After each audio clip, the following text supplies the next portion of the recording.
बाद में कुछ बातें आपसे अर्ज करूंगा। जी क्या सीन है, ये लोग अभी तक आए नहीं। लो भाई आयान आ गया। और आज कहाँ चलना है खाने पे? चला आ जाए पे चलते हैं।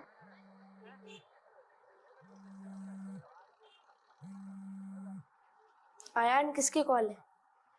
अम्मी की है यार। जी बोलिए, आपको कहा भी था देर से आऊंगा, क्यों बार बार फोन कर रही हैं? मत क्या करें मेरी फिक्र, पता नहीं क्या मसला है यार इन्हें। चलो यार तला को फोन कर देते हैं, वो डायरेक्ट आ जाएगा, हम चलते हैं। आज तो बहुत ही देर हो गई। क्या? अरे भाई मुझे क्या पता मैं कब आऊंगा, आपको मेरा इंतजार करने की जरूरत नहीं है, बताया भी था खाना बाहर खाऊंगा। हाँ तो मेरे साथ खाना खाने की क्या जरूरत है, पता भी है मैं कितना मसरूफ होता हूँ। खा लिया करें, मेरे बगैर भी खाना खा लिया करें, आपके अलग से उतर जाएगा।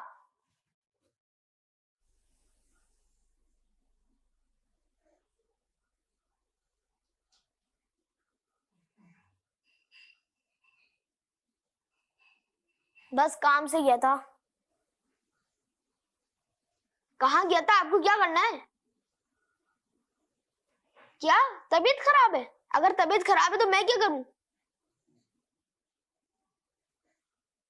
दवाई आपके पास मौजूद है, खा लेती, तंग करके रखा हुआ है।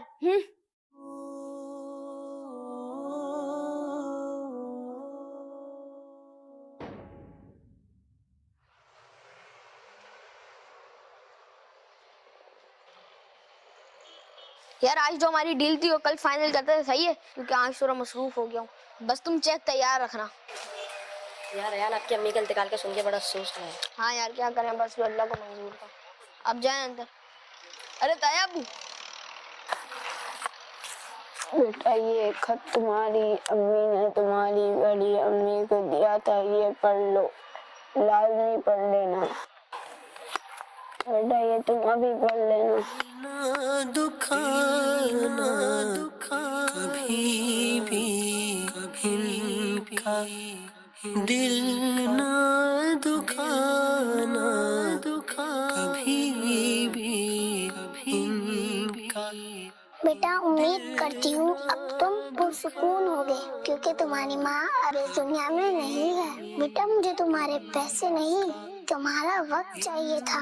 तुम्हारी जुदाई ने मुझे बीमार कर दिया था। बेटा मेरी बीमारी का इलाज दवाइयों में नहीं था, तुम्हारे मोहब्बत भरे 2 जुमले ही मेरी बीमारी के इलाज के लिए काफी थे।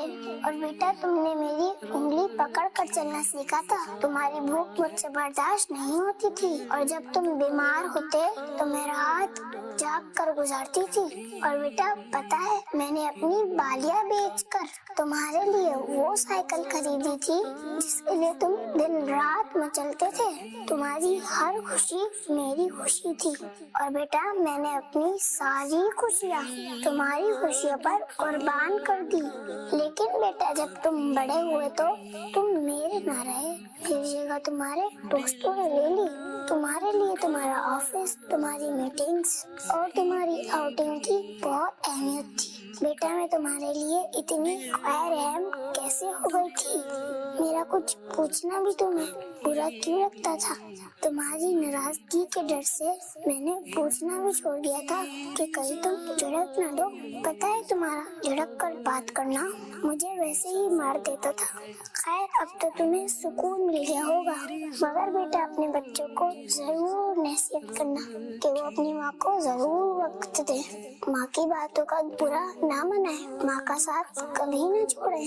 बेटा तुम जहाँ भी रहो खुश रहो, आबाद रहो। तुम्हारी अम्मी। दिल ना दुखाना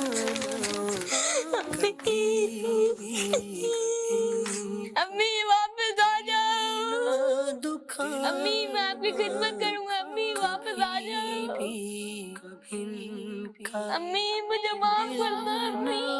दुखाना कभी भी मैं आपकी हर बात मानूंगा, प्लीज वापस आ जाओ। अम्मी मुझे माफ कर दो अम्मी, फिर से रोज जल्दी आऊंगा अम्मी, तुम्हें वापस आ जाओ। प्यारे प्यारे इस्लामी भाइयों, माँ और वालिद ये ऐसी नेमत हैं जिसकी कदर कर लीजिए। खुदा की कसम, अगर ये चले गए, पूछो उनसे जिनके माँ बाप चले गए, आज उनसे मिलने के लिए कब्रिस्तान में जाना पड़ता है, आज उनसे बात करने के लिए उनकी कब्र पर जाना पड़ता है।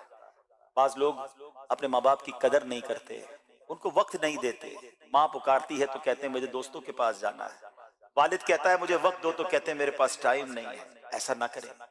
ये वो हस्तियां हैं कि जिनको मोहब्बत से एक बार देख लें तो हज मकबूल का सवाब है। हमारे पास सबके लिए टाइम है, हमारे माँ बाप के लिए टाइम नहीं है। वो रात जागते हैं कि हम कब घर वापस आएंगे, मगर हमें फिक्र नहीं कि हम उनकी नींद का ख्याल करें और उनकी बात मानें।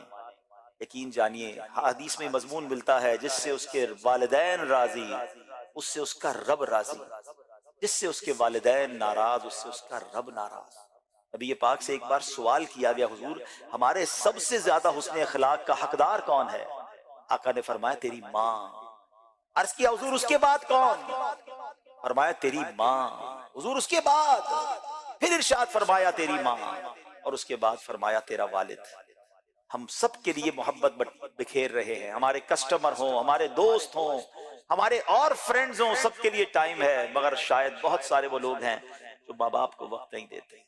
आज इस सेगमेंट के बच्चों के इन पैगाम से इस नए साल का पैगाम ले लीजिए कि अब ये आने वाला साल हम अपने माँ बाप की कदर करें। माँ बाप राजी हो गए तो इंशाअल्लाह रब भी राजी हो जाएगा। जिसके साथ माँ बाप की दुआएं हैं उसको कामयाबी से कोई नहीं रोक सकता। लेकिन आज हाल बहुत बुरा है। रिवायतों में मजमून मिलता है कि बेटा अपने वालिद के साथ ऐसे रहे कि जैसे गुलाम आका के साथ रहता है, मगर हाल यह है कि आज बूढ़े बाप को बेटे ने गुलाम बनाया हुआ है। ऐसा ना कीजिए, उनकी कदर कीजिए। इस पैगाम को एडॉप्ट कीजिए, एब्जॉर्ब कीजिए और अपनी जिंदगी में इसको इस तरह दाखिल कीजिए। जिनके माँ बाप हयात हैं वो उनकी कदर करें, और अगर माँ बाप चले गए, जैसे इस बच्चे ने पैगाम दिया कि अब वो माँ की मैयत पर कह रहा है कि माँ वापस आ जाओ, मैं तुम्हारी खिदमत करूंगा। अब माँ ने नहीं आना, मगर मेरा मजहब, हमारा दीन कितना प्यारा है। अहादीस में ये मजमून मिलता है कि अगर किसी बच्चे ने अपने वालिदैन का वैसा अदब नहीं किया, वैसी खिदमत नहीं की, तो अब भी उसके पास मौका है कि वो उनकी ईसाले सवाब के लिए खूब नेकियां करे, उनके लिए दुआए मगफिरत करे, उन्हें खूब सवाब पहुंचाए। अल्लाह की रहमत से उम्मीद है कि उसको माँ बाप का फर्मा बरदार लिख दिया जाएगा।